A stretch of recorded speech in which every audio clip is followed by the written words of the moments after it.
హల్లెలూయా.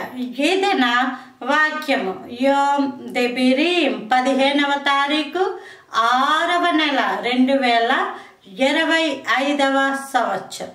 మన దేవుడు ఇస్తున్న చక్కటి మాట కీర్తనల గ్రంథము 22వ అధ్యాయము 24వ వచనం. ఆయన బాధపడు వాని బాధను తృణీకరింపలేదు, దాన్ని చూచి ఆయన అసహ్యపడలేదు. మనుషులు ఇలా శుభ్రంగా రెడీ అయ్యి ఉన్నారనుకోండి, కొంతసేపు కూర్చొని మాట్లాడగలం. లేదు, చాలా అశుభ్రతతో ఉన్నారనుకోండి, వారు నోరు తెచ్చేటప్పటికే మనకి అసహ్యం వేసి ఎంత మాట్లాడదాం అనుకున్నా కడుపులో తిప్పేసి వాంతులు అయిపోతూ ఉంటాయి. ఇది పైకి సంబంధించిన భౌతిక పరమైన శుభ్రత. అయితే దేవుడికి ఆత్మలో శుభ్రత కావాలి, ఆత్మలో కపటము లేని వాళ్ళు కావాలి.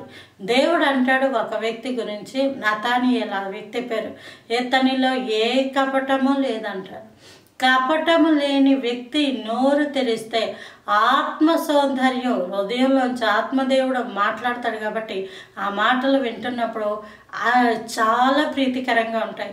హృదయం నిండా అసూయ, కుళ్ళు, ద్వేషము, కోపము, కలహాలు, అహంకారము, ఇంకా వ్యభిచారము, జారత్వము, వ్యసనాలు, ఇలాంటివన్నీ పెట్టుకొని నువ్వు జీవగ్రంథాన్ని చేత పట్టుకొని పైకి దేవుడితో మాట్లాడుతున్నట్టు నువ్వు జీవిస్తూ ఉంటే నువ్వు నోరు తెరిస్తే అసహ్యం వేస్తుంది అసలు. అయినప్పటికీ దేవుడు అసహ్యపడట.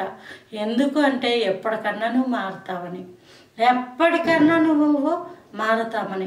మనం తక్కువ స్థాయిలో ఉన్న వాళ్ళం, దేవుడు ఎక్కువ ఉన్నతమైన, మన చేతులకి అందనంత, మన ఊహకు అందనంత ఉన్నతమైన గొప్ప దేవుడు. ఆయన స్థానాన్ని తగ్గించుకొని మనుష్య రీతిగా దాసుని స్వరూపం ధరించుకొని జన్మించాడు. అంతగా తగ్గించుకున్న దేవుని ఎదుట మనం ఎంతగా తగ్గించుకోవాలి? తను తాను తగ్గించుకున్నవాడు దీవించబడతాడు.